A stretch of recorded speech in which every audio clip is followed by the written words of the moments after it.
Welcome to the Boom Bap Bros podcast. This is episode number 13, and it's going to be our 2021 recap. So thanks for joining us. Happy New Year, Pat. Yeah, Happy New Year to you as well.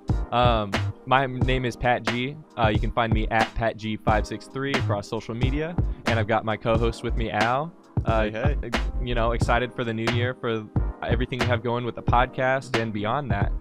So should just be a really fun, exciting time for this channel as well as everything that we're trying to do on YouTube and beyond. So stay tuned, and not too much other than that to sort of plug and allude to at the beginning of the show, other than my song that came out a couple of weeks ago.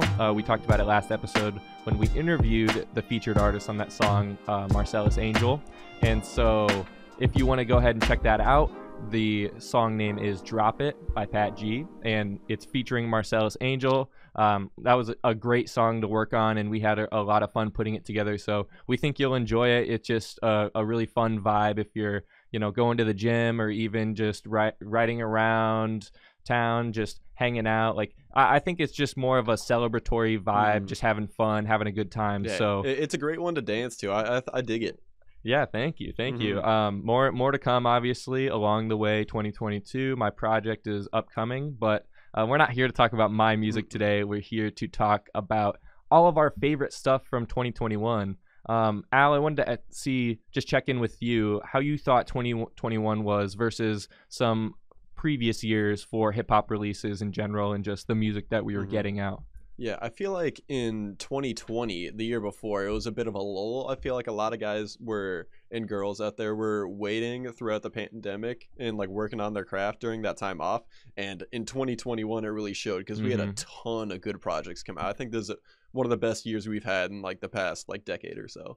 I think so too, because on 2020 they couldn't tour. Like everything was being shut down as far as touring, live shows, that type of thing. So artists really had they had the time, but maybe they did, maybe they didn't. Like it's a bit of a wasted opportunity. Like they might see it that way if you're like dropping something and then like you can't have the tour like right after it, because that's a lot of the way they make the money. Exactly, and driving that hype off of my album's out now, here's my tour, now you can come see me perform all these songs. That's a really big part of it for a lot of artists. So I do think that this year, now that tours and shows are starting to happen again, that they've really pushed out more albums than they had in 2020. But compared to 2019, I think I like the music that we got this year better than 2019.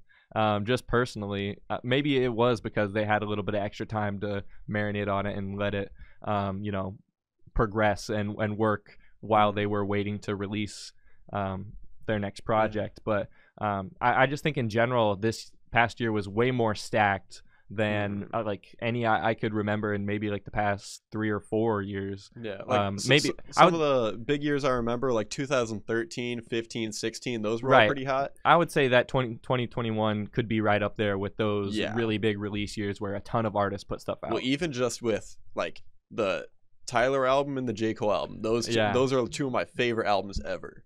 And so I think those two were like huge heavy hitters that came out this year. Yeah, well, and I'm just glad that hip-hop specifically, I feel like the game is in a really great spot right now. Not too much feuding between artists. Yeah, there's obviously stuff that goes on in social media and things like that, but I feel like especially with features and different things that we saw this year, there's a lot of love going around, a lot of celebratory in the community and in the culture. And so hopefully we're driving that positivity. Yeah, and a lot of collaboration, not as much scrapping. And that's what you want to see. All the good vibes. That's what you want to see with art in general. So I think 2021 can be marked down as a positive year, even though we still were dealing with a deadly pandemic and all the other things that went on throughout the year. Yeah, it's still crazy out here, but the music uplifted us through it. Exactly. And so let's just jump into some of the stuff that we weren't able to quite talk about when we were interviewing Marcellus and things that have released since then. So the first one that I wanted to mention was the surprise album we got from Nas and Hit-Boy, Magic. And this is a pretty short album, not very long, but I've had it on repeat since it came out. So it came out the same day that Drop It dropped on Christmas Eve, the 24th of December, and we had some snowstorms after Christmas. I was out there shoveling, just like vibing to Nas. I think not quite on the same level as King's Disease or King's Disease 2, but still a great album. And he says he's working on the third King's Disease with Hit-Boy. Like he mentions that on Magic. So that's exciting. Well, and I think these two, just as they've started to collaborate and get stuff going like the past couple of years, Hit-Boy has really been able to like reignite that fire in Nas that he really didn't have. Like you would see his quote unquote later career, like after the 2000s, as pretty lackluster up until a couple years ago, because Life is Good came out in 2013, and then he really didn't do too much, maybe like a lost tapes or like some old stuff that he re-released, but there wasn't like a staple like, oh, this is Nas's 444 or something like that, you know what I mean? Because when Jay really came back into things and was showing like, hey, you don't age out of rap, I think Nas got a little bit of creative spirit and a fire inside of him to where he's really coming like with probably not rivaling his classics, but I would say they're great quality albums, and they definitely deserve to be listened to. I mean, obviously King's Disease won the Grammy, right? So deservedly so. Yeah, and I mean, you could debate on the integrity of the Grammys, but award shows are dumb, but hey, they are still recognizing something, whatever that may be. So I'm really happy that Nas and Hit-Boy are coming out with Magic. But did you get a chance to listen to this? How much did you listen to Magic? No, I haven't gotten around to this one yet. I was excited for this one, like, cause like, and it like just came out of nowhere. I was like, oh crap, Nas dropped. I got to get around to this now. But I haven't made my way around to that, cause a lot of the time lately, I've been like, only when I have you in the car is when I get to listen to hip hop. Whenever I've got like anyone else in the car, I'm listening to, I'll just like put on a rock station or like my Beatles playlist. Whatever is safe. Yeah. Yeah, I feel that. I mean, you just got to make the time to listen to the music and enjoy it, because I do think not quite as great as King's Disease, but there are some really good tracks on here. I'm just going to recommend people listen to it. It's been, a couple of weeks since it come out, but I'm still vibing with it regularly. But going into the new year, we actually have a couple of releases that just came out this past week after the holidays and everything that artists are really pushing. And I'm going to start by talking about the Weeknd's Dawn FM. And so this just came out. Let's go ahead and pull up the new releases, Al. Yeah, I've got the album cover right here. Okay, perfect. Oh, let's go ahead and show the one for Nas. I didn't switch over to it quite yet. So yeah, I got that one right here. Yeah, so it's an older picture of Nas too that it looks like they just repurposed for this cover. It seems like these were just tracks that Nas and Hit-Boy either had loose, or maybe they did specifically make this for just like a quick little project in between King's Disease. And so I really enjoyed it. I mean, shout out Nas, but let's move on to the Weeknd, as we were saying. So this is Dawn FM, and check out this album cover. I don't know why, but he's old, and I mean, you can see that there's makeup on his face to give him wrinkles as well, and he's old. His beard is all gray. His hair is, fading away. He looks like he's in his 70s or 80s here. But Dawn FM, the concept, from what I've been able to put together as we listen to it, and I think I read one quote from the Weeknd where he said that it was dawn is sort of the chill or cold that you associate with death. That's at least how his artistic interpretation of dawn and what that meant. And I figured you would associate dawn with like the rise of something new, or something like bright colors, maybe pastel colors, like morning, sunrise type stuff. Yeah, he kind of shows the other side of it, like the darkest right before the dawn kind of thing, Yeah, especially with the black background on this, and you can see there's like a light behind him. Yeah, the little tinge. Yeah, so not too much light on here other than the other side where they've got one looking at him as well. But I think listening to this might be my favorite Weeknd album, and it's just came out. Like, it came out this weekend. So I mean, it's just a complete vibe. Obviously, people are still gonna like some of his older stuff, like House of Balloons or Starboy or etc. But this just as a complete vibe and as a put together idea, I think it was exceptionally, you know, done and completed. And I'm just excited to hear some more from him, because I mean, this music was good. Like it's exactly what you want from the Weeknd. I feel like just vibes to hang out and relax, you know, have in the background, or if you're driving, just not really pay too much attention. Just it sounds good, and that's all you can ask from the Weeknd. I mean, his vocals are impeccable. Yeah, he really knows how to craft a feel, and like really good stuff to dance to. I just listened to this for the first time today, and I hadn't listened front to back to a Weeknd project before. Now I'd heard like a bunch of his songs here and there, and I've liked what he's always had. He's always had good vibes, and this one I really enjoyed the listen through front to back. It had a like I've heard before where people described his music as like haunted strip club music, but this one feels like how he crafted around like the FM thing. It's like a haunted radio station dance, and like the ghosts dancing in like the haunted radio station. That's I think you're onto something there. That's exactly what I was feeling listening to it too. Just like a slight eeriness to it, but he's still got that like synth wave pop style. That, like it kind of 80s inspired. Yeah, he definitely established that like comeback in sound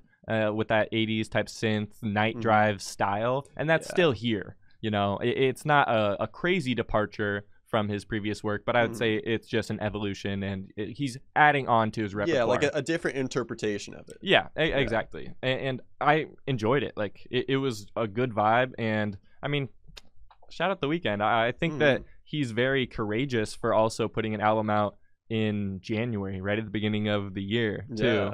Yeah. You don't normally see that. I mean, they say on YouTube, they say on music, everything after the holidays, it's sort of a slump time. So after those big sales, it sort of slows down for a little bit before summertime, you know, it picks back up. So I feel like it's a good idea that he attacked this though, because there's usually, like, since it is that slump time, like, hey, no one else is out, might as well it's his opening. It's his opening. So yeah, I mean, we enjoyed this Weeknd album. I would definitely play it on repeat. I'm gonna be playing it for my girlfriend because she's huge. Yeah, a huge fan of Weeknd. Yeah, right. And she'll just enjoy listening to it in the background, not really paying too much attention, just enjoying it. And yeah, I'm gonna be having it on repeat. But what about yourself, Al? Yeah, I dig it. Well, and with listening to this, how I was surprised how much I enjoyed the front to back listen. I'll be going back listening to his other stuff more because I had only heard songs here and there, so I feel like I need to do some more looking into listening to his albums front to back. Definitely. Yeah, let's go ahead and move on to an album I actually haven't listened to yet, but I saw a couple of interviews for Gunna, and this is DS Forever, the album. And the interview that I actually saw, it was a very good point that I feel like needs to be made in hip-hop, that when you have people working on your music, you should credit them, right? You would think that might be a idea. Like, obviously, you're going to credit the people that worked on your thing, but when artists are sharing things on social media, I've even been guilty of this, not crediting producers or not exactly saying who the engineer was or things like that, where yeah, I would obviously add those credits into any streaming release or anywhere official that I release the music, right? Yeah, I love going on like Genius and like looking through like, oh, who are all the producers on here, or who did like these background vocals or something. Like, I love looking at the little details like that. Yeah, exactly. And if you look at any of my Genius stuff, I meticulously make sure that the details are credited for everyone who's worked on it. And Gunna is sort of calling out people sharing things on the internet or even sharing things as official releases without crediting producers, engineers, A&Rs, things like that. Like, you know, music, a lot of people work towards creating the art. It's not just the artists themselves, you know, like that beat wasn't created by your favorite artist for the most part, you know, like it's very rare that a all-around artist is able to do, you know, every single step of their music, and that's why Tyler the Creator has got my forever respect. You saying that right now, I was like, well, they're the special cases like Tyler, like those are like 1 in a million. Exactly. And like who we interviewed, Seven the Misfit, a lot of his music is self-produced as well. So I think when you have that artistic vision, it's great to execute on that, but normally you need a village to be able to sort of compile and organize and push it out. And so Gunna was saying that in an interview, you definitely should credit the people that work on your stuff. I mean, these producers, engineers, all these people are working just like you in the music industry. They deserve opportunities. They deserve to share what they've done and be recognized for it. And I respect him for that, especially. But we're not talking about the music because, I mean, Gunna's all right, but he's not my type of hip hop artist, just in general. Like not the type that I would really go out of my way to like pick up his, pick up his album and give it more than maybe 1 or 2 listens. Like if someone suggested me do that, I would do that for my friend, but I probably wouldn't go out of my own personal way to listen to his music. But yeah, I've never heard any of his like solo songs. Like I've liked him in a lot of features I've heard of him, but I've never like went out and looked at his solo stuff. Yeah, I mean, maybe we're missing out here, but we're gonna leave it up to the audience to tell us if we should check it out or if he deserves more of our time than we're giving him or whatever else. But his album just dropped as well on the 7th. Yeah, I'm glad he had the whole sentiment of like giving credit to all those producers and stuff. But I did see a thing today that apparently he's had a beef with Freddie Gibbs, so I think he's kind of barking up the wrong tree there. Well, and he's also sort of a fashion fiend. If you've seen, it was actually Rihanna's Halloween costume this year was an outfit that Gunna wore. And then she recreated the pictures as well. That's interesting. Hilarious. Well, Rihanna was just hilarious for doing that. And Gunna is just like hit or miss with his fashion choices very much. So yeah, well, when you take the big swings for the fences, sometimes you strike out. You know? Exactly. And I think it was something like he had leg warmers on or something goofy. I mean, as far as his music goes, I'm just going to leave that for the people that will enjoy it. I'm not going to say anything negative or anything like that. But we'll just keep it pushing, keep on going with a single that actually came out on the 7th as well, from Earl Sweatshirt, our boy that we really enjoy and anticipate all his music. Yeah, one of my favorite artists of all time. I love Earl. Yeah, and I think this cover, we were just analyzing the album cover a little bit. I think you can zoom in here, Al. You should be able to. Yeah, so we were. Oh, that's about all you got. It just goes on the big picture like that. Yeah, so we were analyzing it here because it looks like this is a custom face mold of himself with a mask off and like hat on, hair looking unkept, like with the frame around it. That's a custom thing that he had made, and it looks like he's got sage on one side, some pills above, maybe some garlic or onion. We couldn't quite tell what was on the right side. And then some older images that look like from maybe a postcard or something of Africa. And you can tell this is a picture of either his coffee table or somebody's like end table. You can see the rings from different cups being on it. Some really old end table. Yeah, so you can just sort of tell that he's trying to give you the authenticity, but he's also put some time and thought into this image. But the song that we were going to mention that he just released was called Titanic. And just gave that a listen before the show started, and I enjoyed it. But it's a departure from his previous, I would say, not quite sound, because his rapping is, similar. But I would say it's a departure from his sort of aesthetic or like production theme of previous work. Yeah, in the past few years especially, he's gone for some really funky, more experimental production. And this is... like, I thought it was still a really sophisticated, layered beat, but it was sounded more of like what you hear mainstream. But it was like still a really cool beat, and he was rapping on there really cool. They had Odd Future alumni, Knockout Smith doing the ad libs on there. Yeah, and so it was a really cool track. I digged it a lot, and it was the third single for Sick. And so this is the cover for the album Sick. Exclamation point, all caps. Yeah, so this is the third one that came out, and so far, and he released a whole track list and producer list on his Instagram. Oh, dope. Yeah, and so 2 of the singles so far have been produced by Black Noise. I'm a fan of his production. He's really talented. And he's got 2 more songs on there produced by him, and then there's also 2 Alchemist songs. Let's go. I'm really excited for the production on here.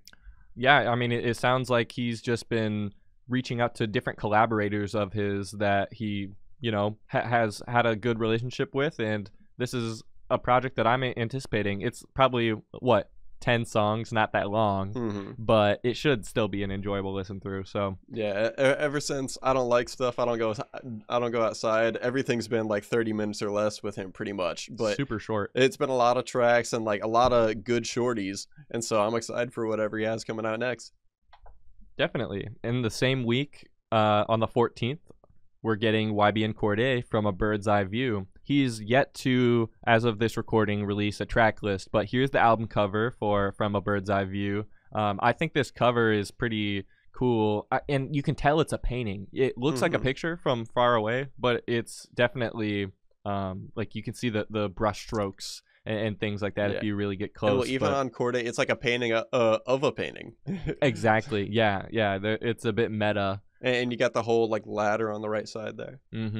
So I think his artistic vision and idea that he's putting into not just this project but his last project, I was really impressed by. I was a huge fan of The Lost Boys. Yeah, so that's given me enough to want to check this out and be excited for it. I think Cordae has really set himself in his own lane, sort of through the industry, like trying to compare him to other people, and obviously he's dropped the YBN, and so now he's just going by Cordae. So he's totally independent, and I think his label is called High Level. Okay. So he's got a lot of stuff going on with that and trying to push his own business. So I commend Cordae, and I'm excited for this project. I really haven't been disappointed by his music just in general. So I'm not sure how old he is, but he's like one of my favorite. He's my age. He's like my age or maybe a year older than me. So he's 24, 25. Yeah, I thought he was young because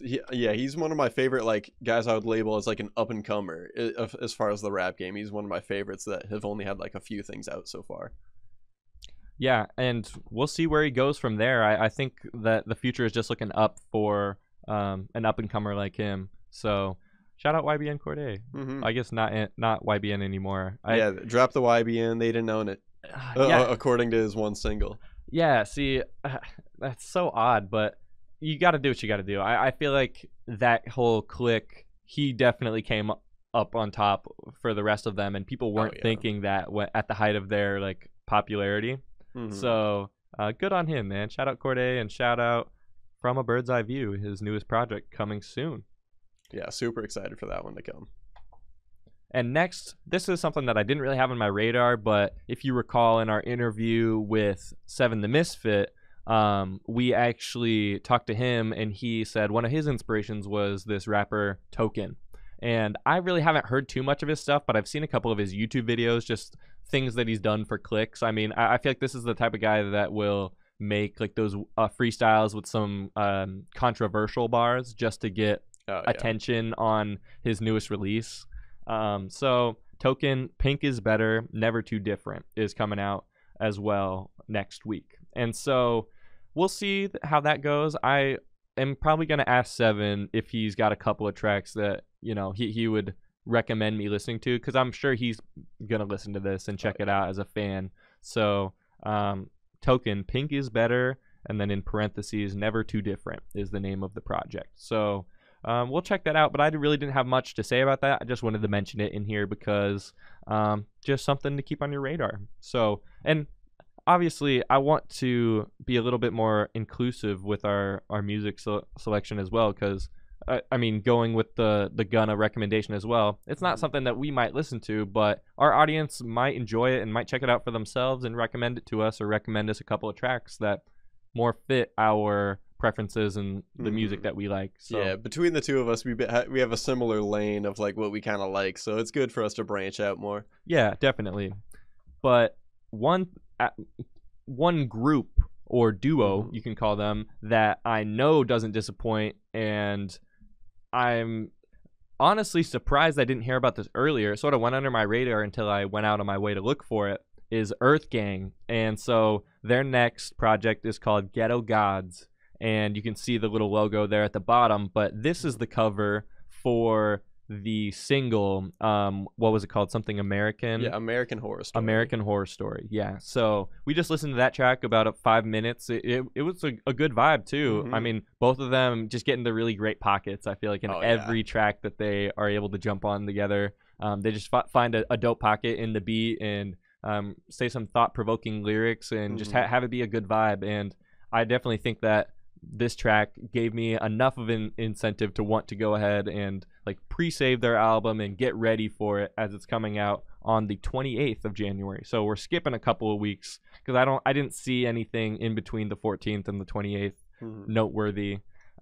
So Ghetto Gods, EARTHGANG. So the first single, this is that cover, came out a couple of weeks ago, and their album's upcoming. So I mean, what do you think about EARTHGANG, Al? I know you probably listened to Mirrorland more than I did, but I really enjoyed Spillage Village, that latest album, and EARTHGANG, both members are a part.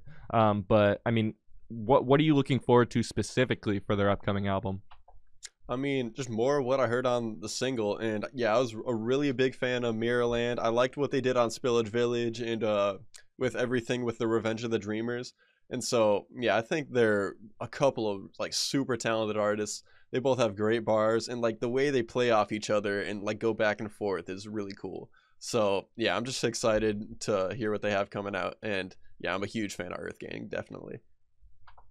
Yeah, I mean, I feel like Dreamville has done a really good job at getting their artists in different lanes. Like we said, Loot came out a couple of months ago, and his album Goldmouth is very traditional hip-hop, East Coast hip-hop, but it's still got some soul to it, still some hints of new age feel that get it to be a updated listen through. It's not like something you've heard before. And I think EARTHGANG does that a little bit differently, but from more of a southern perspective, like an Atlanta-based hip-hop. Yeah, they're definitely ATL inspired. Right, but they have a sound that doesn't sound like anything I've really heard before, even on their older projects. Like I feel like this new song is a little bit different, and they're giving me a little bit more as far as the subject matter and their bars in there. So we'll see how their album comes out. I'm sure we'll be talking more about it as it's releasing here at the end of January. But the other one that we have for this month to mention here is Kyle, It's Not So Bad. And check out this cover. I actually was looking close at it. He has hearts in his eyes. Yeah, I thought that was a cool detail of like the pink filter and the little hearts and the pupils. I thought that was a cool effect he did on there. Yeah, so I don't know if it was a filter or maybe it could have been a contact lens. But that would be super cool if that was a contact lens. But I just assumed it was like Photoshop. Yeah, I'm sure it was Photoshopped. You're probably right. But I think after his last two albums, this is a welcome sort of advancement for Kyle as he's now fully independent artist. I don't think he's got any sort of distribution deal or much, pushing this record other than his independent audience that's been supporting him. And I don't know if you saw this, Al, but he actually, when he fully went independent a couple of months ago, put out a Patreon, and he's been releasing new music for free to it. Well, free. Well, the monthly subscription. Right. Yeah. But he has been releasing music weekly on his Patreon. So new stuff weekly he's been sharing there. Dang. And so is that going to be stuff that's going to be on this album? Good question. I am not a part of his Patreon, which I probably should be because, I mean, I'm a big enough fan. So It's Not So Bad by Kyle is coming on January 28th. So we'll see how that is. I mean, I've enjoyed almost every Kyle project I've listened to, I think. Like even his really old, like earlier stuff, I have memories associated with it. So it's like nostalgic. The Beautiful Loser era. Yeah. So I mean, some of that music might not have aged the best, but I'm nostalgic when I listen to it, so I still enjoy it. So I feel like Kyle really hasn't disappointed me, and I'm sure that this album won't be any different. I'm gonna be bumping it throughout the year. Yeah, I'm excited to hear he's independent again. Hopefully, most of the money coming from this is going straight to him. And I'd say my favorite project of his was still Smile, the one that was his last one before he was on Atlantic for the last two. Right. But yeah, Smile, which was technically a mixtape, but that was my favorite project of his. So I'm excited to see and hear what he's got coming out, being back independent again. Yeah, it should be hopefully more freedom. I don't know if even when he was signed, if he had a little bit of the radio hits and things like that in the back of his mind that he needed to make for the label to get that advance money back or whatever else. But we are wishing Kyle the best and just excited for his new music coming up. For sure. Well, this is the point in the broadcast where we are going to talk about our favorites from 2021. And we're going to start it off with our favorite non-music entities. A lot of this is movies and TV shows. But we're going to go ahead and start off talking about what were our highlights, the media properties that we kept going back to and enjoyed the most throughout 2021. So let's go ahead and take a look at my 5 here at the beginning. We're going to start with Inside by Bo Burnham. And I don't think this really needs too much of an introduction because if you have Netflix, you've probably seen this, right? It's just a masterwork in artistry and creativity. I feel like he locked himself in a room with all of his equipment to make this variety special. It's technically a comedy variety special, but you can listen to the album Inside without the context of the full video special. And I was just really happy that he's come back and emerged from this room, like especially after you get through the entire thing. They're like rooting for him to get done with this special and move on, even though like there were a lot of similarities between his experiences here and people going through quarantine in the current pandemic that we're in. And I think that hope really resonated with a lot of people because they want the pandemic to be over and they want to be able to go back to how things were or just be more comfortable in their daily situations. And this was a little bit of catharsis with that, but it was sort of bittersweet because we know that it's not over, right? And I like this project for, well, I could say project because the music is itself a project, but then also the documentary, gives you the full context. But just in general, I think Bo Burnham is a masterclass creative, and he should, I'm sure he got the bag for this, but I would really love him to do things like movie scoring or like other opportunities that I really think Bo has the creative potential to do, just needs to apply himself for. And we'll see where he goes from here, but in 2021 we got a lot from Bo Burnham. Yeah, this is one of my favorites of the year too. And yeah, Bo, he's just an insanely talented guy. Like such like an ear for music and like just catchy stuff and like funny stuff. He's such a great personality too. And yeah, even though a lot of this is him going through like some depressive episodes and like some really heavy stuff, I thought this was like the most relatable like thing coming out of the pandemic. Like when I saw this come out, like I felt seen, like more than anything. I was like, I like just really relatable, and I don't think any other like art of this like capturing this time frame needs to happen because that really encapsulated it perfectly. Definitely. And we're going to my next favorite of the year, something that I still have, turning through my house every day, it feels like, In the Heights. And I even own the Blu-ray. Like the soundtrack by Lin-Manuel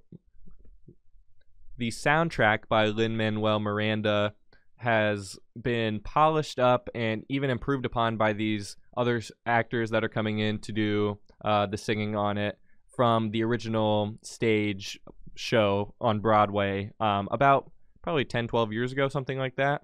And I feel like I've just become more of a Lin-Manuel Miranda fan after seeing the documentary. I don't know if it came out in 2021. I'm pretty sure it came out in 2020, so it won't make this list. But I'm just thinking about it now for Freestyle Love Supreme.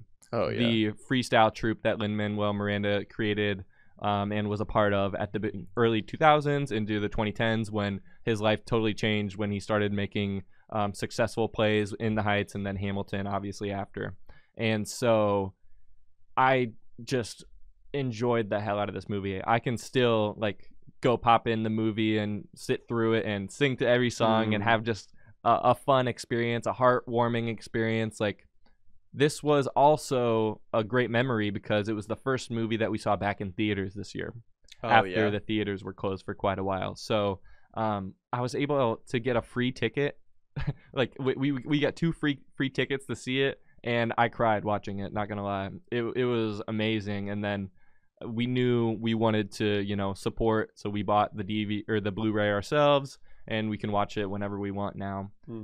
So I would just suggest, if you don't know what In the Heights is at all, don't listen to the soundtrack or anything. Just watch the movie. I feel like the movie will give you the full experience and the best version of the music. There is also a version of this album from the original recording on Broadway that you can find on streaming. I've listened to a little bit of it, but I'm partial to this version, I feel like.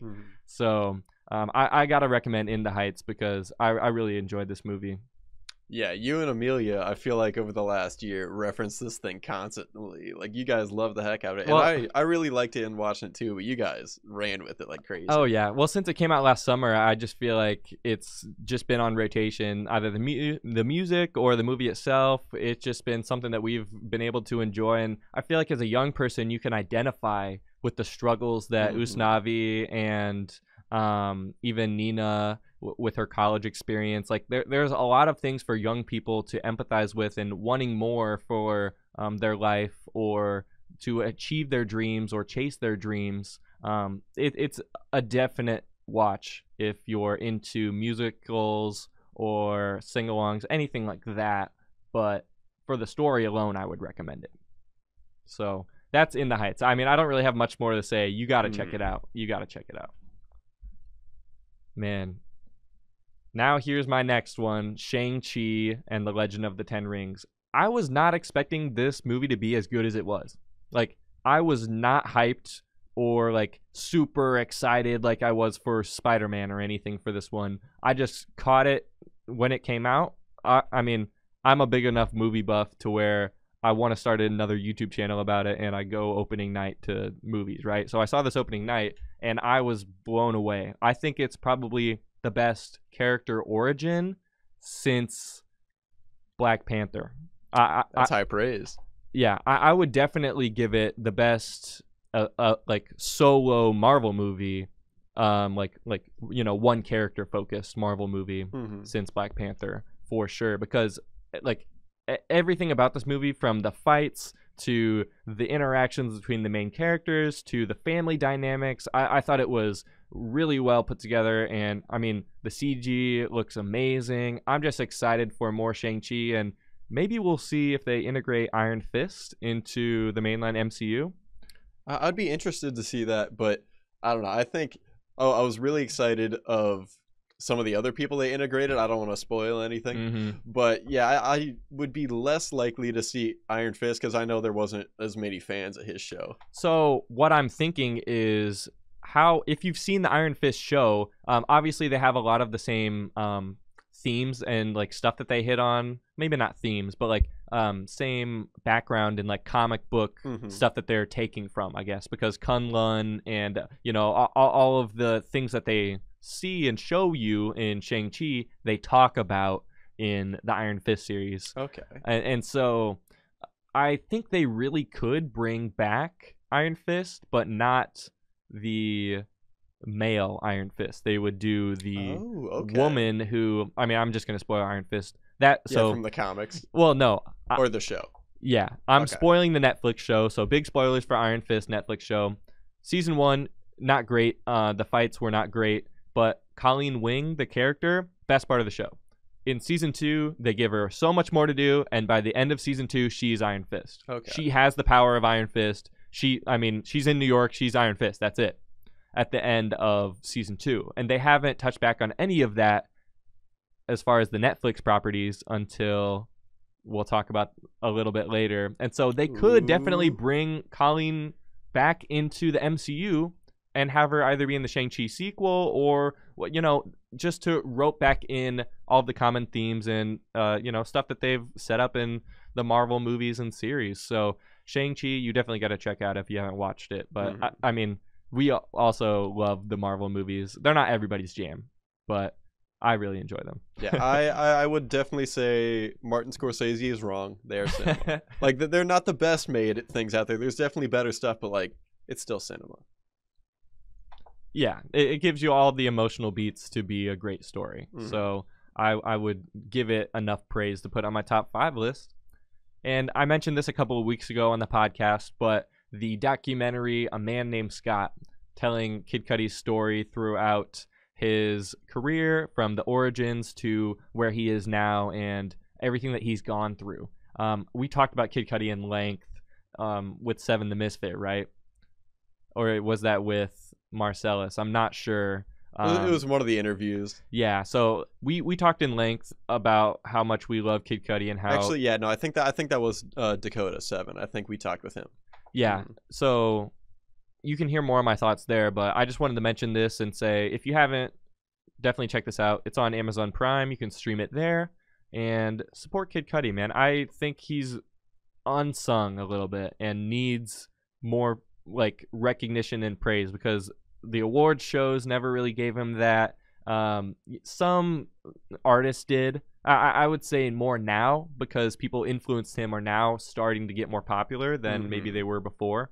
So yeah, just a key figure in hip hop if you're even interested in the landscape in like the 2000s, 2010s. Kid Cudi's name cannot be taken out of the history books there. So this documentary did a great job at showing that off. So yeah, check it out if you haven't. Yeah, I definitely need to, because like, I barely ever go on the Amazon Prime Video, but I think mom and dad have it, so I gotta hop on there and check out. Well, but only for this. I don't pay for Prime, so I hitch off their Amazon Prime Video so I could watch this, because what else am I watching on Prime Video? Yeah. Invincible, the series. Oh yeah, I guess that's on there. The Boys. Yeah. Nothing else. Yeah. Nothing else on Prime Video. Sorry, Bezos. Womp womp womp. Just kidding. No, screw that guy. Yeah. And now we've got what came out at the end of the year, but still made my list. The creme de la creme. Yep. Spider-Man No Way Home. And if you haven't seen this movie, big old spoiler warning. I'm not gonna. We can't talk about this one without getting into it, because it's all spoilers. I'm not gonna spoil the whole movie here, but I'm gonna give away. So if you want to click ahead, you can see the chapter marker below to what we're talking about next. But Matt Murdock shows up, and so Daredevil from the Netflix show is in the MCU, and the boy's back. Yeah. I mean, nothing else to say except the character that they spent the most time on those Netflix shows developing and working on, Daredevil, they've done right by him and done right by the actor Charlie Cox. And so just like warmed my heart once I saw him in this movie, and then it just gets better from there. I'm not going to go too far in depth, but if you've been online at all, I'm sure you've got this movie spoiled for you by now. So Spider-Man No Way Home, I would definitely say best solo Spider-Man movie, one of the best MCU movies, just a great Peter Parker story. So much you could say about this, but I'm going to be going into depth on that on my other channel once we get that established, but that's a work in progress. But that's my top 5 non-music related stuff for the year. Let's go ahead and check out what Alec had for this year. I have a feeling that it's going to be similar. Yeah, well, so we've got 2 overlaps, I believe, in ones that we put in here. The first was the one I touched on earlier with Inside by Bo Burnham. I thought that was amazing. The other one is this one right here, Spider-Man No Way Home. Like, I saw this in theaters twice opening weekend. Like, it's so amazing. Like, everything they did. I'm going to spoil one other thing. They brought back Toby. Yeah. And they brought back Andrew Garfield. Yeah. And just every moment that they shared with what's the new guy's name? I'm forgetting off top. Tom Holland. Tom Holland. Yeah, every moment that those 3 shared together was just absolute magic. And yeah, I loved like every second of this movie. I loved how it just really at the heart of the Spider-Man character. Like they knew exactly what they were writing for.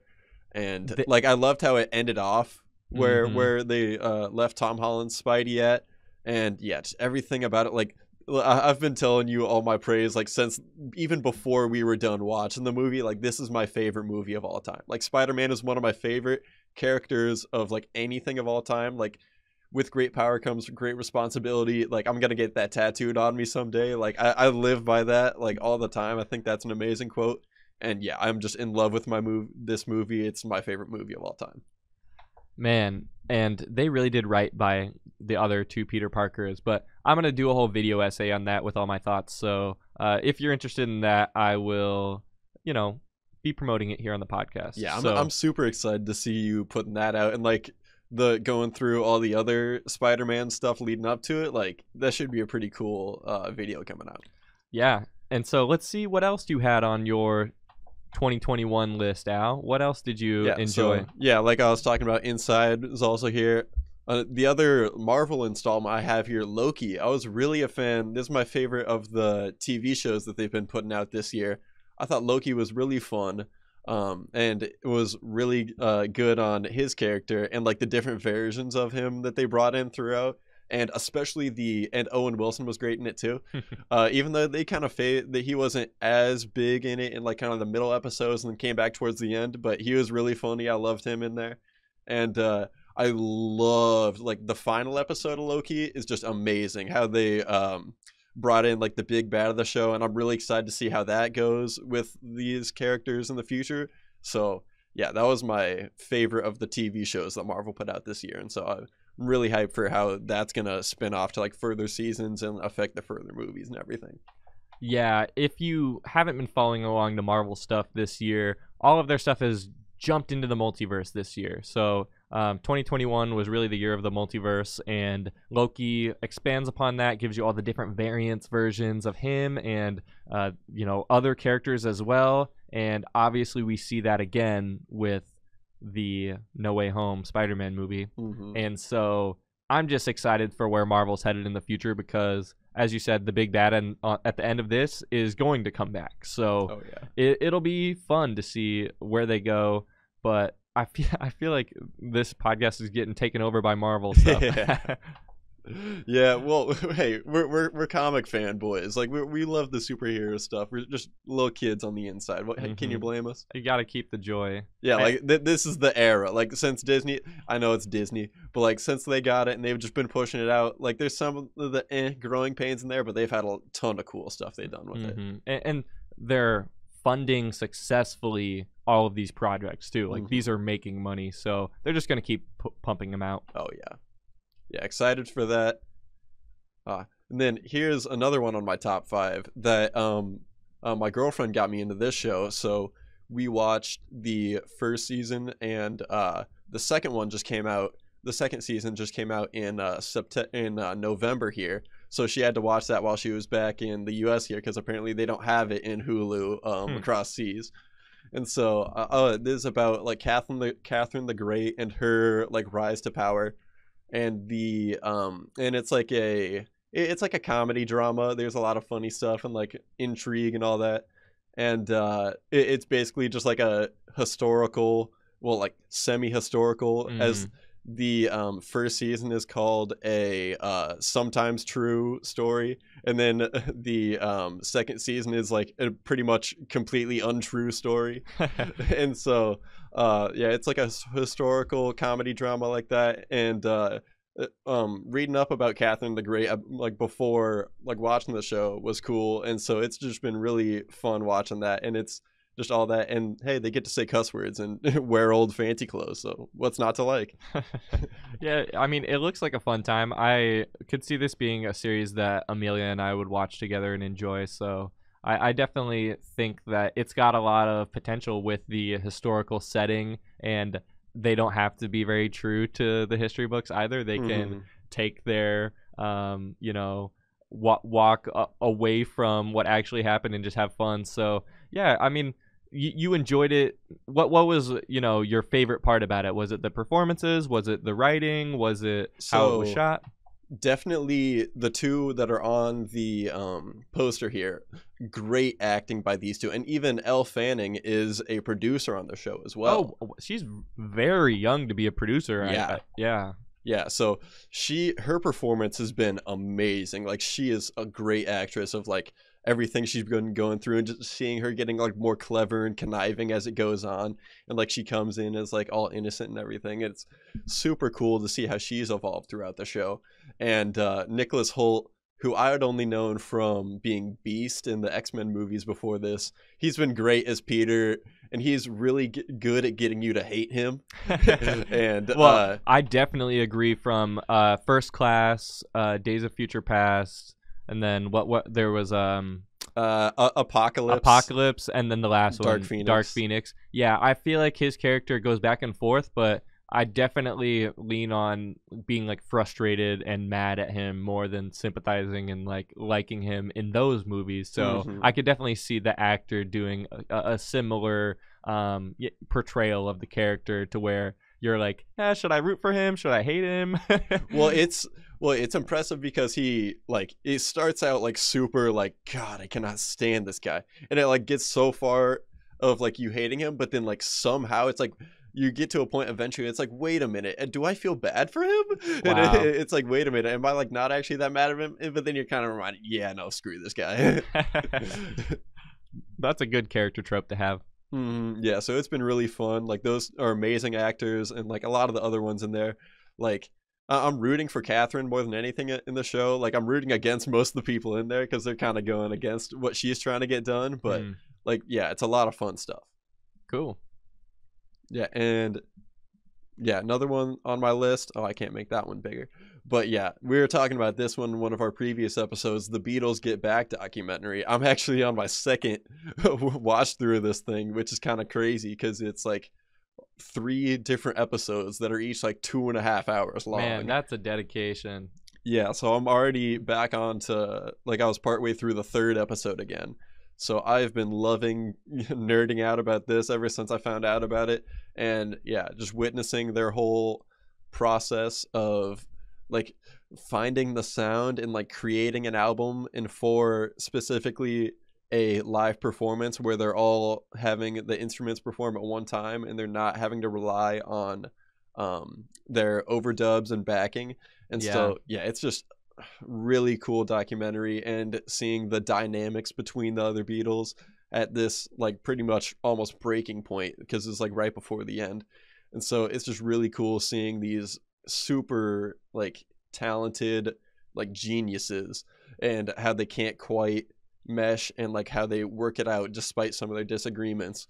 And yeah, I've just been loving going back through Get Back. I remember when we talked about it, I still haven't even revisited it since we talked about it. Yeah. But I remember when we were saying like the insight into their creative process was so valuable from another creative's perspective, just because like you don't want to get to the point where they got in their band dynamics, like with your bandmates, with any real collaborators, because you can sort of feel the tensions, but there's also still like that laid back vibe that the Beatles always carry about them. And so yeah, I think it's valuable insight if you're creative. If you're a fan of the Beatles, it's going to be a lot of fun and enjoyable to hear the origins of their music, how they're working still. But you have more to say than I do, because I mean, this is your second watch through. Yeah, and even on the second watch through, one of the biggest things that stood out to me, and because I had listened through all their albums after watching through, is a ton of the songs from this ended up on Abbey Road, as well as a bunch of them that ended up on the Let It Be Get Back album. So it was a lot of stuff from this and a lot of stuff that ended up in each of the 4 Beatles like solo records that they put out after they broke up. So there was just a ton of stuff that came out of these sessions that they were previewing or workshopping, or not quite, you know, have a full version of it, but they were sharing, and you can get a very early version of it. Yeah, they're still putting it all together. Yeah, in these documentary episodes. And then obviously your last one here.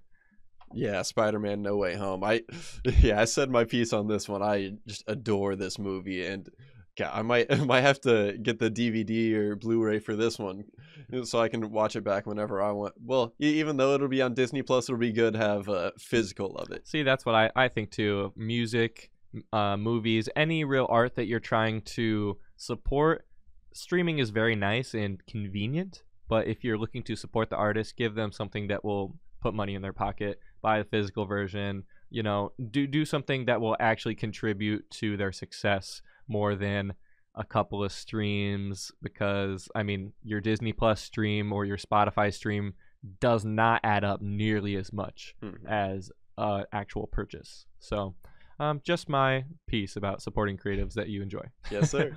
Yeah, and even with a Blu-ray of this, I would be excited for all the like commentary stuff that they would have on here. Well, and the behind the scenes. Yeah, all the behind the scenes. They shot that movie during the pandemic.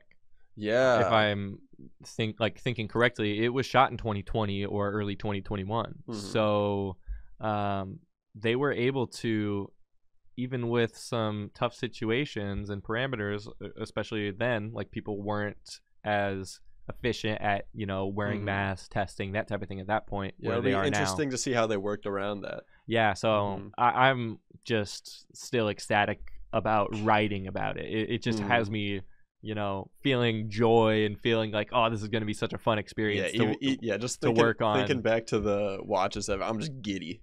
Definitely. All right. So, yeah, that is my top 5 of 2021 as far as non-music things. So now we can get into our favorites of albums that have been put out this year. A lot of stuff that we've reviewed on the podcast and obviously talked about in, well, we've had this podcast going the majority of the year. Yeah, since early summer. Yeah, so, I mean, we put out 12 episodes last year. This is number 13 going into 2022, but hopefully we can exceed, and, you know, we're going to have some more months of, you know, time available to us as well. So hopefully we'll be able to exceed that number and, you know, provide more quality content with these podcasts. But as far as your top 5 albums go, here is, we're not exactly ranking these in numerical order. They're in order of release. But here's the first one that was released this year of your favorites. Yeah, so thinking back to everything that came out this year, it was kind of tough determining a top 5. I had like a good top 8 or so that I was pretty solid on, but I had to cut like 2-3 out of there. And yeah, this one made the cut.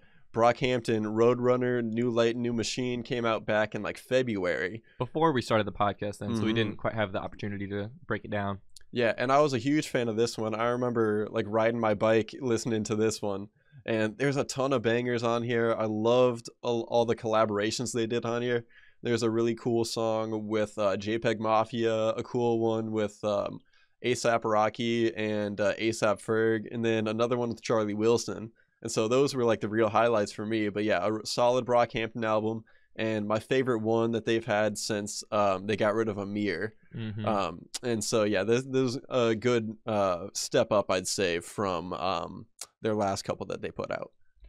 It's cool that you're following them along, because I am totally outside of their fan base or sphere. I don't really know anything about what's happening with them. The last time I really heard about them was when Amir left and all that drama happened. I feel like when there's drama or controversy, it'll hit my timeline where maybe the album release won't. So, just sometimes. But I'm glad that you liked it. I should give it a try, because I have not heard this record at all. Only one from each of our lists that I haven't heard. Oh yeah, it's solid. Yeah, Chain On is definitely my favorite. That's a banger with JPEG Mafia. That's really good.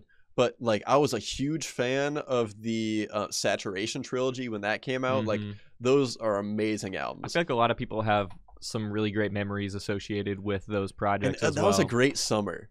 Like, when those came out, it's like summer 2018. I think that was a great summer.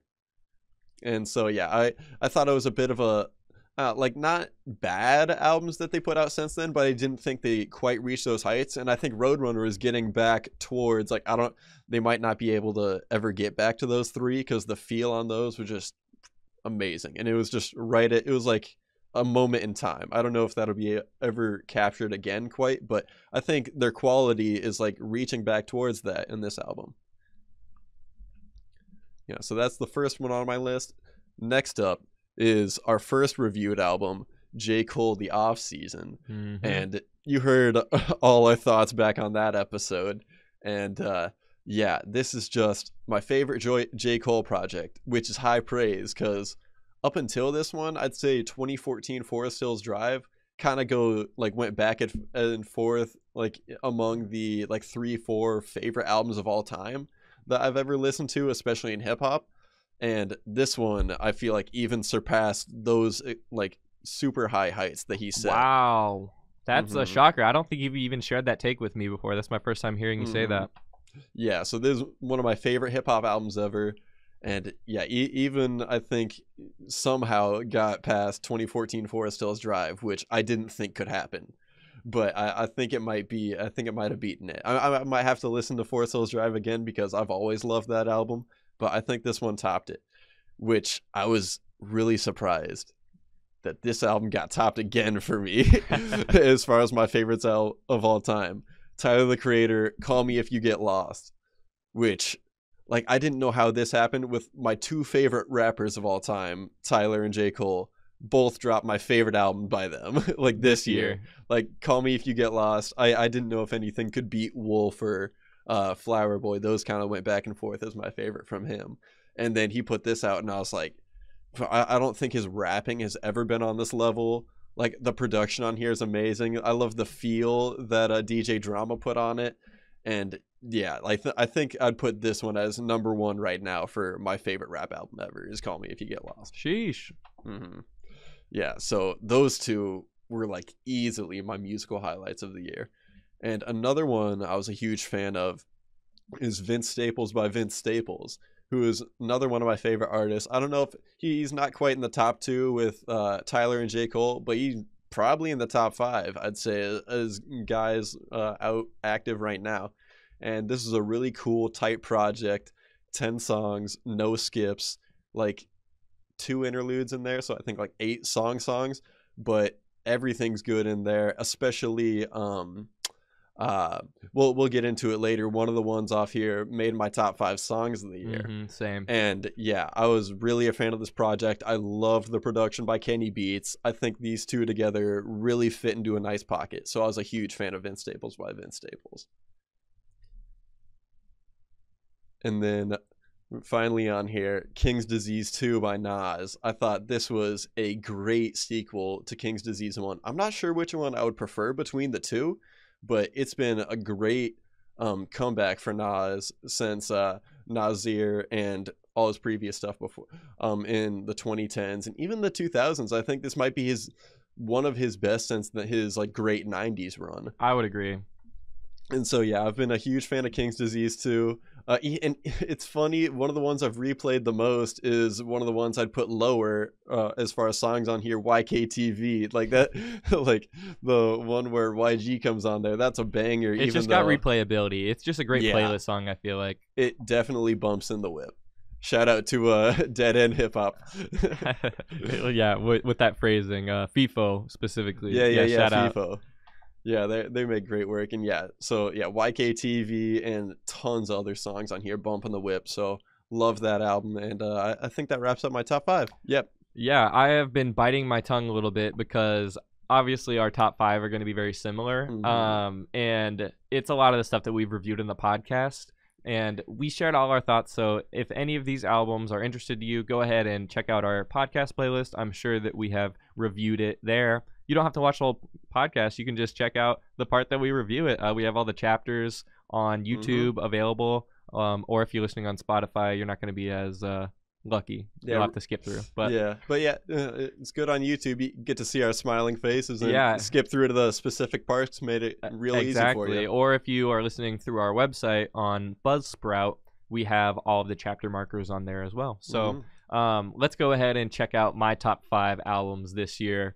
Starting with not King's Disease. I'm reading that from above. But starting with The Off Season. And I think it might not be my favorite J. Cole project, but I think that this is upper echelon Cole. Like, he has his bag. Like, he is not grinding for it, but he still feels hungry and feels like he's got something to prove to these people after an impeccable features run, after classic album after classic album, you know.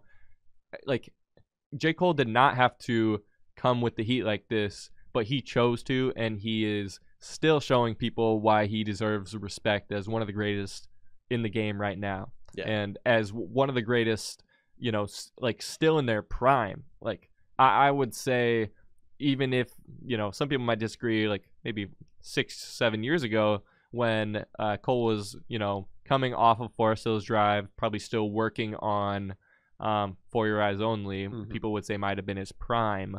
But I think lyrically and just in general, Cole has a ton of potential that we are even just honored to witness. Yeah. And I think this is a great solo project. We might not get another solo project from him for a couple years, but if he continues to do features and continues to, you know, do Dreamville projects or elevate the people on his label, Cole's going to have a great career looking forward. And I think this is just, you know, him putting his flag and saying, like, this is what you can say my music is, you know? Like if you look at this versus maybe some of his older albums, it's different vibe-wise, but like thematically and what he's talking about here, I feel like J. Cole is in, you know, rare form, for lack of a better term, on this album. And yeah, you got to check out our review if you haven't. Yeah, he really came with the bars. He gave it all to us. And I feel like he was already like widely known as one of the greatest of our generation, but I feel like this album cemented him as one of the greatest of all time. I would agree with that take. I think Cole slander is not as popular as it used to be. No, this really shut the haters up, and I love it. Next is also on Al's list, Tyler, Call Me If You Get Lost. I don't know if this is my favorite Tyler album. I think Flower Boy is probably my favorite Tyler album still. I don't know. It's really tough because Tyler came back after sort of moving his genre and like pushing the box that people tried to put him in with Igor. He's sort of coming more back to his roots and where he's comfortable, but also his production's on another level. Tyler, like we said earlier in the show, does everything for his music, from mixing to mastering to you can look at the album cover, and he directs all his videos. Right. He is such a creative force that you just have to respect and have to check out if you haven't. And our review, we talk about every single track and what we liked and bars and everything. So check out our review if you haven't of Tyler, the Creator, Call Me If You Get Lost, coming in on my 2021 best of list, alongside Vince Staples' self-titled Vince Staples. And this is a super quick listen through. Like, I really enjoy just popping my headphones in, and if I'm doing something where I just can have some music in the background and it'll elevate the experience, like, you know, chores around the house or driving, any of those things, I'll seek out some music from some of my favorite artists that I enjoy. So this came up a lot this year for me. I think when I posted my Spotify Wrapped, Vince was way up on top because this album was short enough to where I would just restart it after I was done with it. And I had a great time. And I feel like we've talked about in length on this podcast about the perfect amount of tracks for an album and the feel that you're trying to get and the idea. Kanye made sort of a stand a couple of years ago when he was putting out those 7-track albums, and sort of counteracting what Drake and other people had popularized in the streaming era, as that had towards the late 2010s taken over completely, was longer projects with tons of songs that people can stream.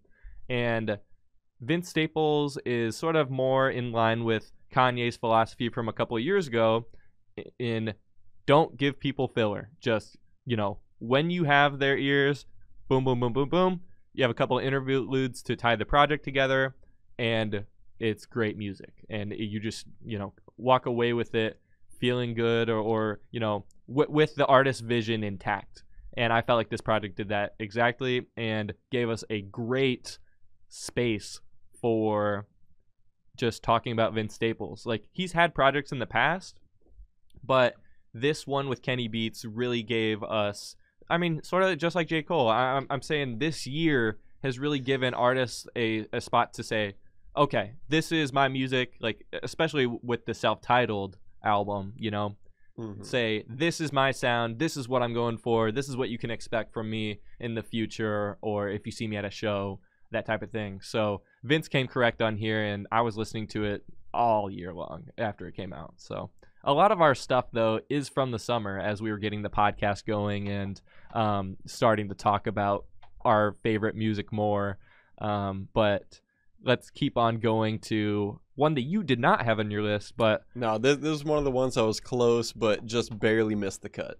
Yeah, and I can totally understand why. I've revisited enough times to where I definitely wanted to put it on my list, and I've enjoyed it thoroughly. I still need to listen to the deluxe, though. I don't know if you were aware, but there is a version of this. I think it's just black and blue, like negatived out, of the album cover, where it's the deluxe version, but it's the house is burning, and then in parentheses, homies bugged. So, like, the homies bugged him to release. No, I thought it was homies begged. Homies begged, not bugged. Yeah, so homies begged him to release the extra tracks, and I got to check that out because this album made my top 5 list, so I'm sure I'm going to enjoy at least some of those extra throw-ins. I'm not sure the, differences exactly, but I'll have to get into that this year. I think deluxe is when you give it a little bit of time and then, give people the extra music, it'll let them appreciate it if they're your true fans and people that are really looking out for that type of thing. But if you're just looking to enjoy some hip hop, I think putting this on and just, not paying it too much mind and just vibing out is a great experience that I would recommend. And our review is also talking about each track and the bars and everything, so you can check that out if you would like. And then the last one I have is also on your list, Al, Nas King's Disease 2. And I would say I definitely agree with your take that Nas is getting back to, like, his greatest, like, commercial release era in the early 90s when he was first putting out Illmatic and, I Am and that, Stillmatic. That run into the early 2000s, people will defend Nas, like, they'll say he's better than Jay. And I think Nas has probably been more influential to me than Jay-Z, but I don't know if like, those two are just, like, top tier. I think they're both in my top 10, but I think that's a really tough one. I think I might have Nas a little higher, but those two are definitely top 10 all time. I would say after King's Disease 2 and Magic, Nas beats out Jay for me because he is hungry. And you do not, as a 40-plus-year-old man, put out 2 great rap albums with an incredible producer collaborator unless you are, hungry for the bag, hungry for people to listen to your music, hungry for respect. Nas is trying to really continue to cement his name in the history books, and even as contemporary hip hop, I think this stands up. Like, you can't say Nas is a classic hip hop, like, you can't pigeonhole him as a classic hip-hop artist because he is also making mainstream new hip-hop today that is as good as anybody else that's out there. Yeah, you can't just, like, write him off as an old head because exactly, it still slaps with anything going on right now. Where I think there is an argument of writing off Jay-Z as an old head a little bit. Yeah, I could see that with 444, even though, like, that's tied for me as my favorite, like, Jay-Z album. It's dad rap. Like, it's a lot of advice giving and stuff, but... Well, Nas is too, but... Yeah. He really pulls it all together to where he's still... It's not like where Jay might be a little bit regretful or like feel like you can learn from his mistakes. Yeah, might come off as, like, a little preachy to some, maybe. Well, no. I'm saying Jay isn't quite as confident in his age, like, with the music that he's putting out. Maybe I'm reaching saying that, but I feel like I can more confidently say that as Nas has put out stuff this year and last year that has really cemented his name more than he already had in the past. Yeah. So shout out Nas, King's Disease 2. Like, these aren't in order exactly, but I would definitely put this, like, top 3 with Call Me If You Get Lost and the Off Season for the year. Those would be my 3. I could probably knock off, even though I did, praise Isaiah Rashad and Vince Staples both. Their albums would probably slot in at 4 or 5 slot for this year, where I could even make an argument for this being my favorite album this year, King's Disease 2. So shout out Nas, shout out Isaiah Rashad, shout out Vince Staples, shout out J. Cole, shout out Tyler the Creator, because you guys shout out Brockhampton, don't forget. Yeah, shout out Brockhampton. You guys were in our ears this year. You guys were getting us through the not end times of the pandemic, but the continuation of the pandemic this year. And we really enjoyed it. Pandemic 2, Electric Boogaloo. Exactly. And I think a lot of our songs that we picked out specifically are from these projects as well. Oh, I know for me, definitely. Yeah, I have one that isn't yeah. from my suggestions. And so I'm going to go ahead and jump into those for our favorite songs of 2021. And so I'm just going to go in order of the albums that I mentioned as well. So first, J. Cole. My favorite track, at least the one that resonated with me the most, was Close on that project. And I think the message that Cole can give and the inspiration and hope that he's able to pen in this song really resonated with me. And I feel like other creatives that are, pushing and working and grinding to get recognition or get commercial appeal or money, whatever the goal is. Close was sort of the unspoken truth of that situation. Yeah, like the moment right before validation. Exactly. Yeah. And I think it's a great slot in the album too, coming in later but not at the very end. It could have been, he could have closed it out with Close, but I think how he put it in there right before the end and the whole album wraps up just made that one of my favorite songs this year. And whenever it came on in my off-season listen through, I was happy. I was just like smiling and just like, man, feeling a good resonating about Cole as an artist, just as a whole, not just with this project, with this one song. And so after that, one of my favorites from Tyler the Creator's Call Me If You Get Lost was Wilshire. And this definitely isn't a radio song or a playlist song, but well, it's in my playlist. Well, you're not everybody, right? Yeah, no, I'm not everybody. And it's a long one. The beat is laid back, pure hip hop, and he just is telling a story. This is pure storytelling that you can get from Tyler. It might not be the best situation, or you might have some thoughts about what he was up to or whatever. He could have done some things differently, but how he's able to introduce you with the album theme and then get to this point. Again, I mean, I feel like my favorite tracks are towards the end of the listen through, where it's like that emotional beat or something that really is my favorite for the year, and just stuff that I would go back to. Yeah, because this is a really thematic album, and this one was the one that tied everything together. Exactly. It put everything into perspective more than you knew the context for beforehand. And so yeah, that's my favorite from Tyler's album. And then after that, Vince Staples, the song Take Me Home featuring Fouché. Is that how you pronounce her name? Yeah, Fouché, I believe, because it's got the little accent mark up on the E. Yeah. And so Take Me Home was my favorite from that project. I would say it's the most replayable song, but the message in there isn't like a radio type vibe or anything like that. He starts it by saying, "I don't want to die, but I will for the cause." Something. Oh, I'm trying to remember the bars now. I don't have something like those pills you be off. Or it's like you hate being high, but you hate being lost. Yeah. I hate when you ask, "Can we talk?" Yeah, it's like a lot of deep stuff. Well, and personal too, where we're getting some insight into his personal life, where Vince isn't the most revealing artist. He sort of keeps a little bit of a front in between what's actually happening behind the scenes and what he's portraying. He's not gonna overshare, let you know what you don't need to know. Yeah, but I thought this was a great song and my favorite off of his self-titled. And Take Me Home was just elevated by the feature as well. And this is one of 2 tracks that I have with features on it that I'm going to mention here. But the next one I want to mention was the last one from one of my favorite albums. It's from Nas, the track Rare.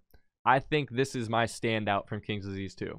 This is the one that I want to, play when somebody asks me who's Nas, like this. Nas is like some stuff from Illmatic. Like I think King's Disease 2 gave us great vibes, and Rare is my favorite from the album. And then the last track I have is not from any of my favorite albums this year, but the song is just infectious and has one of my favorite artists featured on it. It is Baby Keem's Family Ties with Kendrick Lamar. And man, Kendrick can't keep us waiting, man. You need... Hold on. Listen to me, Kendrick. You need the drop. We are not waiting any longer. This is not a joke. This is not a drill. You have 2 months. Otherwise, I'm not a fan anymore. Sheesh, that's serious. Otherwise, he's retired. Basically. He has been putting out features. He did the Black Panther album. Like we've heard Andre 3000 more recently than you, Kendrick. Exactly. And man, Kendrick needs... Like, J. Cole just took the crown from you. What are you gonna do? That might be the way to get him to come back, is say, hey... Because J. Cole's the greatest right now. With what he just put out, what are you gonna do? Nas dropped as well. Drake dropped. I don't know if you care about that, Kendrick. But, man, they are trying to discount your legacy, man. You got to let them know. So, please give us music. now is when I beg. Please. I went from serious threatening to now is when I actually beg. Please, yeah, how do you really feel? Yeah, right. But, I mean, Family Ties was not the only song that he was on Baby Keem's album, but it was the main single from the album, and it was the better of the two. Because he doesn't say on this one. I'm pretty sure he does not say Top of the Morning. It's the other one, right? I don't remember. The Top of the Morning meme is from the other one. I'm fairly certain. But Family Ties is just a dope vibe, and the beat switch is great. Yeah. With the progression between how they trade off bars too later in the track. Like, Baby Keem's album as a whole, it was all right. The Melodic Blue. Didn't break my top 10 list probably, just because I gave it a couple listens through and that was about it. But yeah, it was solid. Yeah, but this track was a standout for sure, and it rounds out my top 5 songs list. So about time we get into yours, Al. Yeah. So we got do we have? Yeah, so it looks like we have one overlap of Take Me Home featuring Fouché by Vince Staples. That's our only song overlap? Oh, yeah, looks like it. So, yeah, that one, I was a huge fan of that. Fouché has a beautiful voice, just great vibe, great beat, everything. And I actually have, after that one, it's 2 Tyler songs and 2 J. Cole songs. So, for Tyler, like, the #1 song of my entire year is the other really long one from Call Me If You Get Lost, Sweet / I Thought You Wanted to Dance, featuring Brent Faiyaz and Fana Hughes, I think that's pronounced. And yeah, this is an amazing song, and I just love the whole beat switch up where it's like dun, dun, dun, dun, the whole beat on the second half. It's just a great one to dance to, and it's totally like bossa nova, kind of like Brazilian type of inspired. It feels like really like Caribbean, like fits the theme of traveling, getting out. Like, I'm totally on a beach somewhere listening to this song, and yeah, it's such a bop, and I love it with all my heart. I think any of the 2-part or 3-part songs that Tyler does are just great, because if he can thread in progression into his music, I mean, Tyler does this even on the single side songs with progression, but any way that he can take you someplace and then leave you somewhere else, I feel like Tyler is going to excel at, because he's doing every single level, right? He's doing from lyrics down to production to everything, so he's got his hand in it and giving you the experience that's best. Gosh, and the bridge on there that Brent Faiyaz does, and the ending part, like the features on here like enhance it so much. Like Tyler by himself is a genius, and he picked these collaborators perfect on there, and it's just such a great song. I love it so much. And the other one from Call Me If You Get Lost I included is Run It Up featuring Tizo Touchdown, who I believe when we go and see Tyler in concert, Tizo Touchdown's going to be there as well. Let's go. That's next month. Yeah, that's going to be February. That's coming up. Oh my gosh.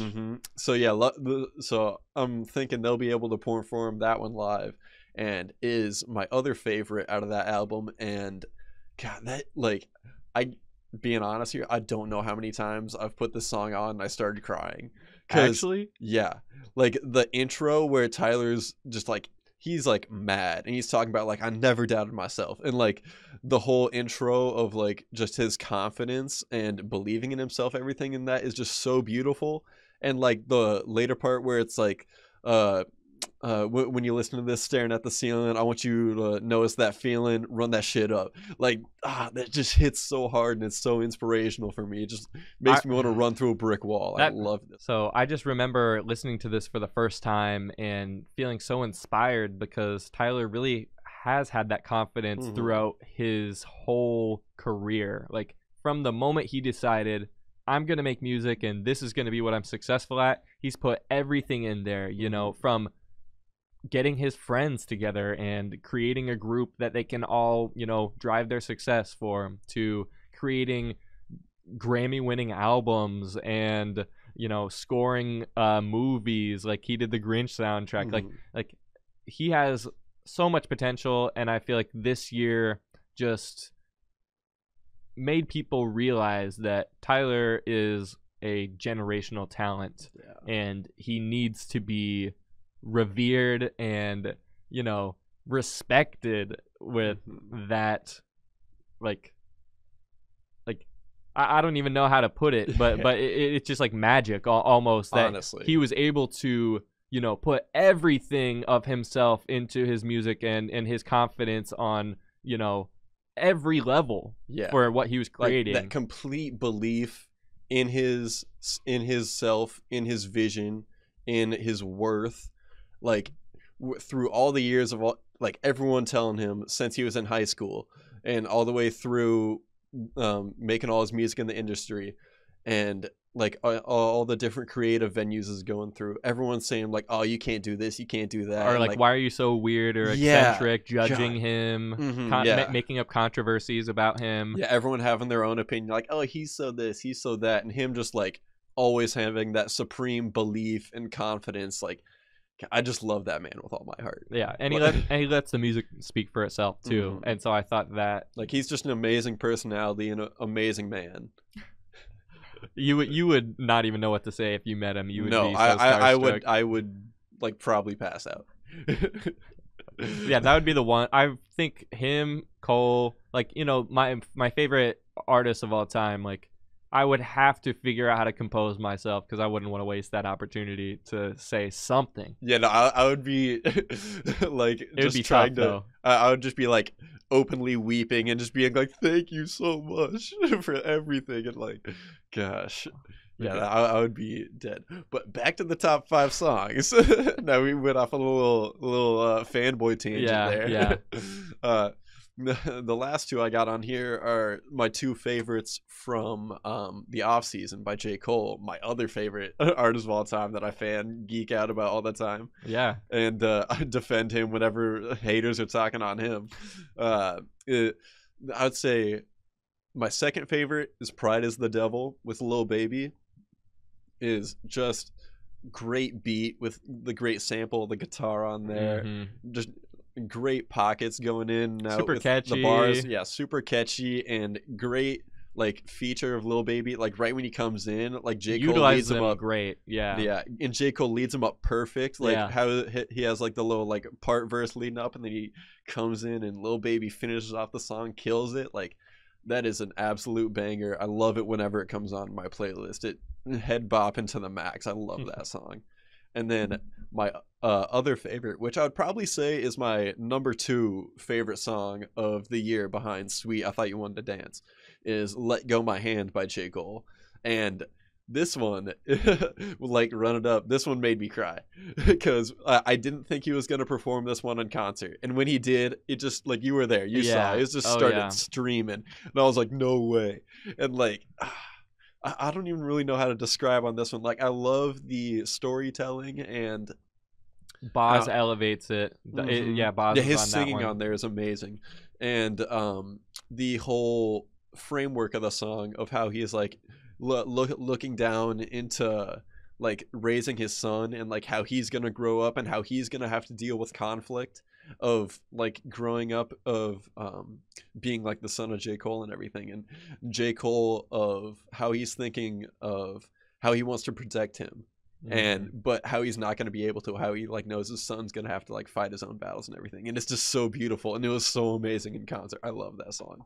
Yeah, I think that, I mean, this Cole album's really got some of his best artistic expressions. Like, he has been able to, from the music to the words to the melodies to every piece of the composition, I feel like he's able to express himself exactly how he's trying to get the point across and drive those emotions home to you. I mean, you feeling that way is gone to show that it's been successful. Yeah. So shout out J. Cole, man. I think he really delivered this year, and I'm glad that he performed that one because it got to, like, a tender moment at the performances too, because it was later on. It wasn't, like, early. It was later in the concert where he's bringing out some of these deeper album cuts, and just made that such a great concert. And he had Boz opening, no, he brought out Boz for that because he had, it was 21 Savage opening, but he brought out Boz for some of the songs. He had him out for that one, and gosh, it was an amazing experience. Yeah, I mean, we need to release the video that we've got out. We just haven't made a point to either review it in the podcast or upload it elsewhere. We've just had so many other things to cover. Yeah, I've got a 15-minute vlog cut of our experience going to the United Center in Chicago to see J. Cole on the off-season tour. So let me know if you guys would like that, maybe on our Clips channel, or just upload here, or maybe on my personal channel, what I should do with that. Because I'm going to try and do a similar thing when we go next month in February to see Tyler. God, it's going to be cold. Hopefully a little bit better by that point, like later February. Yeah. But right now it's freezing out there. Here, Midwest in January, it's cold. So February, let's hope that it won't be as bad, but we'll see. I'm not going to, get too unrealistic with our expectations. But yeah, let me know what you guys think about those vlog videos, because it's just another, creative thing that we enjoy doing, and another outlet of showing off what we're doing. And yeah, should just be a fun time next month when we get to go and see Tyler, the Creator there. But we also stopped by the United Center just a week or so ago to catch a Bulls game. Right before the new year. Yeah, before the new year, we caught a Bulls game versus the Atlanta Hawks. But Alec is the Chicago sports aficionado here, so I'm just going to let him take away talking about our whole experience. Yeah, so this is the first Bulls game that we ever went to. And yeah, it was an amazing experience. We were like pretty far up there, but it was still a great view down there. And we were playing against the Atlanta Hawks. And there's a lot of COVID scratches because lately that's been rampant through the NBA. Tons of teams have been having to get a ton of replacement guys.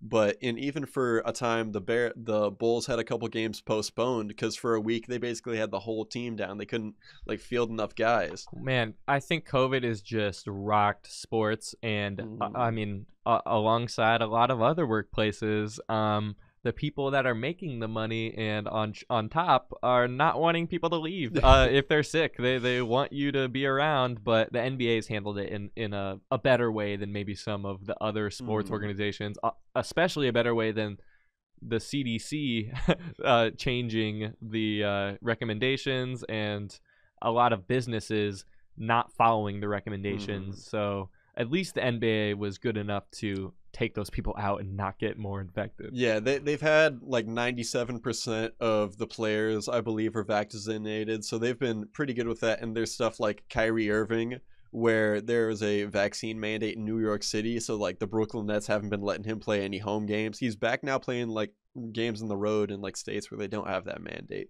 But yeah, That's the NBA, so odd. yeah, it's a weird situation. But overall, I feel like the NBA has been doing a pretty good job of finding the solution of allowing teams to expand their rosters, get a bunch of guys on like 10-day contracts in. There might be a better solution to it, but I feel like they're doing their best right now. And going in person, it was great to see, especially the Bulls this year. Like it's been a struggle the past few years since we had the Jimmy Butler trade, who was my favorite Bull. Like when I first was getting into basketball, I love that man. And once we traded him away, it's been a few tough seasons. And now we had a couple huge signings in the offseason, first starting with trading for Nikola Vucevic last year. Yep. And then signing DeMar DeRozan, Lonzo Ball, Alex Caruso this offseason. And we've really assembled a great squad. And it was such a fun time watching them together. And really, like, DeMar DeRozan in the mid-range. Like, it is a privilege to watch. Like, that man is an artist. Oh, yeah. And I think the pickups during the offseason also let the veterans that are coming in sort of develop the new guys that the Bulls already had been picking up, especially Ayo in the draft. Or Ayo Dosunmu. Yeah. Him in the draft was a great pickup. And he's been a huge bright spot. The Bulls have just been having a record year, I would say, in comparison to the past. I mean, maybe not in comparison to the 90s, but you know what I mean. Well, yeah, because those are the greatest teams of all time. Like this is the best we've had since Derrick Rose wasn't winning MVPs. Exactly. Like, yep. This has been a great, and it's a lot of veterans that came together that have been, like, some of them had some playoff experience, or where they've been like the best players on teams on their squad. Yeah, but like have been underachievers. Like the Lonzo. teams. Well, Lonzo has been a guy who's been kind of discredited. Yeah. Like in like New Orleans, he's been solid there, but like they had him in trade rumors for like 2 years. I don't know why they didn't value him. And DeMar DeRozan got traded to the Spurs, and since he's been over there, hasn't been as widely regarded as a great player around the league. And like Nikola Vucevic, he was a really good all-star, but on an Orlando team that was like barely making the playoffs. And Zach LaVine, who's been a great player, but on these Bulls teams that have not been that good. Yeah. And all these guys that have been a little discredited coming together have assembled a great squad. And we're #1 in the East right now, hoping this rides out. Yeah, let's keep it going. I actually want to wrap up this podcast because they're playing the Mavericks right now. We got to go check that game. Ooh, yeah, actually, that just started. We got to go check it. Yeah. So, but that was a great game to watch, and we got this clip here is a little artistic thing done. It was amazing over the New Year on New Year's Eve and New Year's Day. DeMar DeRozan hit, for the first time ever in NBA history, game winners on back-to-back nights. No one's ever done that, so the Bulls had a really cool artistic thing of that here. DeRozan to win it! Goal! For the win, got it again! DeMar DeRozan, Happy New Year! Back-to-back game winners! Yeah, so the All-Star, like the official All-Star, is it a museum or is it, what is it? It's located in Cleveland. It's, part of the NBA, but they made this specifically for the Bulls and for this historic occasion where he got back-to-back buzzer beater game-winning shots. Yeah. And, I mean, he's been a blessing to the team this year. Yeah, like he's playing like an MVP right now. Shout out Kyle. You know what I'm about to say? Huh? When you shoot it? No, you say the whole part. Oh, you're just like DeRozan. When you shoot, it goes in. Yep. Yeah. There we go. Shout out Kyle on that one. But we had a great experience at the United Center. Obviously, you need to bring your Vax card to get in the door. Yep. And you have to either have that or a negative test and then wear a mask the entire time, except for when you're drinking or eating because, I mean, yeah, that they accommodate people that way. But obviously, COVID still exists. So be safe out there and take care of your loved ones, everybody.